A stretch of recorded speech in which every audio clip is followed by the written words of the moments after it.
You're now tuned into the First and 10 podcast brought to you by OXP Media. I'm your host, Brandon Graham, and I'm here to break down the Super Bowl individually in the man cave, going right back, giving you my take for this year's Super Bowl. And of course, it's going to be a great Super Bowl. We got the 4 seats from both conferences. We have the Rams coming from the NFC and the Cincinnati Bengals in the AFC. The AFC being the most stacked conference as far in the NFL currently, with of course, the Chiefs.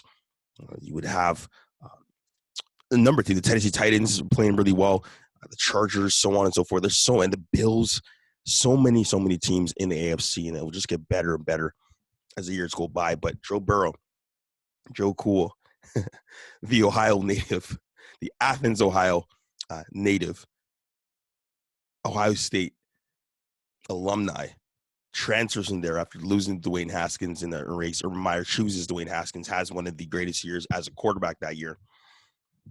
Joe Burrow transfers to LSU, has a rocky first year in LSU, then goes out, has Jamar Chase, Justin Jefferson, Clyde Edwards-Helaire. Like Terrence Marshall was on the Carolina Panthers right now. So many weapons, wins a national championship against Trevor Lawrence and the Clemson Tigers. But now, and why I'm prefacing this is because he has now anchored his team to be in the Super Bowl, year of the Tiger. It's lit. It's what it is. But now you have a team that's gone from worst in the NFL to in a Super Bowl in the span of 3 seasons. Think about that. 3 years ago, they were the worst team in the NFL, and now they're in the Super Bowl, and all on the back of quarterback Joe Burrow in Cincinnati. Hopefully there are more Lombardi trophies to follow in the future. But we got the odds here. The Rams, who have obviously gone through the 49ers, they've gone through the Tampa Bay Buccaneers in the playoffs, have gotten here as a 4 seed, similar to the Cincinnati Bengals, who had to beat the Raiders, they had to beat the Tennessee Titans, and they had to beat the highly touted, the favorites to win the Super Bowl and the Kansas City Chiefs. So you can just think about everything they've done to get to this point and where they are is incredible. And to go through those 3 teams, they have to be a team of destiny. It just has to be a thing. They must be a team of destiny because they've been the number 1 seed. They've been in a seed in the Kansas City Chiefs, who are technically the number 1 seed when it comes to talent, because they just have the most talent, more talent than the Tennessee Titans. And of course, are now in the Cincinnati Bengals are now in the Super Bowl, and it's all on the back of Joe Burrow. It's all on the back of the defense, the secondary playing really well. Of course, you have Bates third, you got Hilton, you got Eli Apple, you got a number of guys. Von Bell, I can't forget him, playing incredible defense. Checking on certain guys, keying in, and they did similar to what happened in the Super Bowl last year with the Tampa Bay Buccaneers, from zeroing in on Tyreek Hill, didn't let them kill them in the second half. Right, and that has to do a lot with Patrick Mahomes and exactly what happened there too. But this is the Bengals' 54th season, which is the most by any franchise in the NFL for winning its first championship in NFL history, and this might be the year. I think it's one of those things. I know a lot of people are saying, "Hey, well, Joe got it here. They don't really know what they don't know. He got them to the Super Bowl in his second year in the league. He's going to do it again." No, there's literally, you can look at Aaron Rodgers. Aaron Rodgers has gone to the Super Bowl in 2010, has not gotten back since. He's an MVP. It's pretty much the consecutive MVP when it comes to back-to-back MVPs. He's done that. He still hasn't got back to the Super Bowl. Right, being in the NFC, that he should have dominated. They should have beat the 49ers. Didn't do it. He trusted simply Devontae Adams, and that's where you get eaten up. But Joe Burrow trusts all of his guys. He instills confidence in everyone. He gets the ball out very quick. And a lot of people are comparing him to Tom Brady and how quick he gets the ball out, how much of a big brain he has as well, too. There's so many positives you can point to Joe Burrow after coming off an ACL surgery from last year, being the comeback player of the year in the NFL as well, too. There's so many storylines you can kind of put.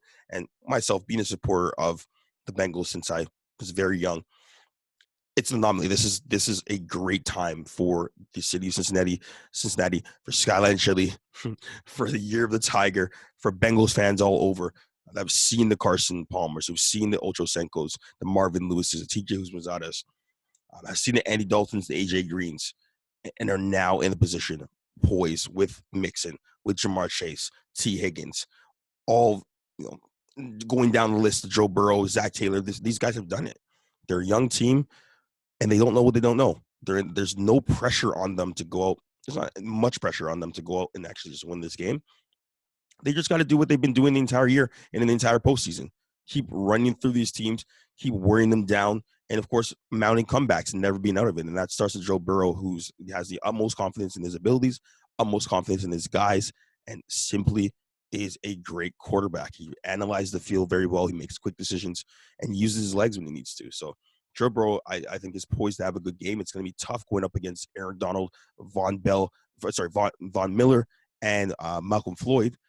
But the O-line, who's been hearing it all year, they have to step up to the plate. You've been hearing all year from all the pundits in the media, everywhere, former players, that the O-line is trash. The O-line is not holding up. You have to command this game and ensure that Joe Burrow is not on his back every play and is not getting sacked 9 times. I know the LA Rams are going to rush at least 4. Sometimes they could probably even rush 3 and still get to the quarterback. But it's going to be very, very, very tough because the Bengals are ranked 30th in pass block win rate, and they're 25th or worse in pass block win rate at every position. So that means a 5 O-lineman spots, a tight end, running back. They're at the bottom of the NFL in protection. But it doesn't matter because they're a team of destiny, and I really, really feel that they can pull this off. Okay, I'm going to put my trust in Zach Taylor. Once again, I would not be surprised if the LA Rams got in there and end up running up the score and playing really well in the first half, especially being at home. It's not going to be a home field advantage for them because they're in LA, not as much fan bases. The young kids are still growing. They haven't grown into their fan base yet in LA, but I believe in the years to come, they will be pretty big. But, you have to contain Aaron Donald, okay? Aaron Donald is ranked number 1 as a defensive tackle in the league, and Trey Henderson's ranked 3rd in the league when it comes to the defensive end efficiency. So defensive ends are going to get to the quarterback. We'll see how quick. And the thing is, against Matt Stafford gets the ball out better than any quarterback in the league against the blitz. So it's going to be very tough. And I think the onus is going to be on Taylor, on Wilson, Zach Wilson, Sam Hubbard, those guys to still get some pressure, but still be able to contain the middle of the field because you'll have Tyler Higbee, you have Blanton, you have OBJ, Cooper Kupp, who's the best receiver in the league, Triple Crown winner, most in yards, most in touchdowns, most in receptions as well too. He's just been incredible, and you need to contain him. And Eli Apple he's throwing a lot of shade on Twitter at Tyreek Hill and a lot of other guys. He's got to show up. You got to make it work now. This is the time to make it work. Talk all your crap you want after, not right now. You got to make sure you get it done. Okay, but this receiving core. This really goes down, and there's a lot of pundits and people ever say, hey, you can need like 1 or 2 receivers to be a factor and get to the Super Bowl. No, you need great receivers to get it. The last 2 Super Bowls we've had incredible receivers. You've had Tyreek Hill, tight ends as well too, Travis Kelce, Gronkowski, Mike Evans, Chris Godwin, T. Higgins. Like, you need great receivers because it's a spread offense type league. You need to be able to have really effective guys and outside that are able to win their one-on-one battles, make tough catches, and put yourself in the end zone. Jamar Chase and Cooper Kupp are number 1 and 2 in receiving yards this season, making it the first time that the top 2 in that category have met in the Super Bowl. So that's going to be incredible time to watch and kind of go from there, all right?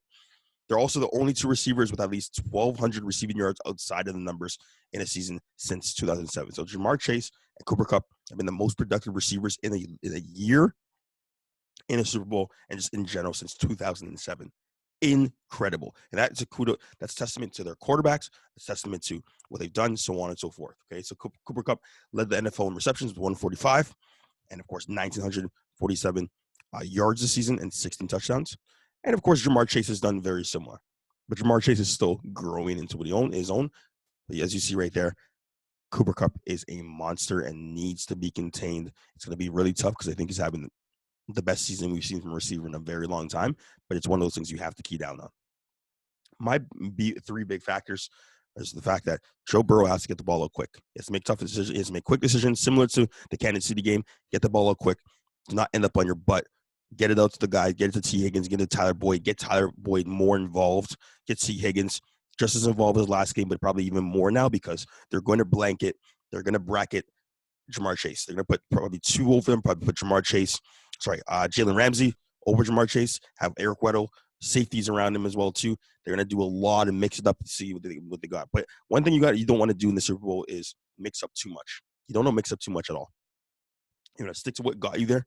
Stick to your morals, because once again, it's gonna confuse your team. You want to go out on what you've gotten there for. You want to go out in the same way you got there, and you want to make sure you bleed the clock, get the ball to your group receivers, and protect the ball as well too. Okay, Jesse Bates III has been incredible. He literally leads the league right now in ball hawk rates of 26% since the start of the season, including the playoffs, so on, because he saw at least 75 targets. He's been incredible, and he's going to be a big factor in the passing game and defending the Cooper Kupps, the Higbees, the OBJs, the Van Jefferson. He needs to be really integral, and he needs to be the Jalen Ramsey of the Cincinnati Bengals defense going up against Jalen Ramsey of the Rams. So really what it comes down to, you have really strong units from special teams to defense, offense on both sides. The offensive line of the Bengals needs to step up, needs to give Joe Burrow at least 2 seconds, at least in the pocket, to get the ball out in order for him to dissect the team a little bit. But, hey, Joe Mixon's going to have to run the ball really effectively too. And it's going to be a great game and kind of go from there. What I would say in this respect altogether is that the Bengals are underdogs by 3.5 points to start. That line may change, but 3.5 points with Money Mac McPherson, Evan McPherson, he's just an absolute beast and probably the best kicker after Justin Tucker. So that's going to be really, really integral to kind of get through. But that being said, it's going to be a great game.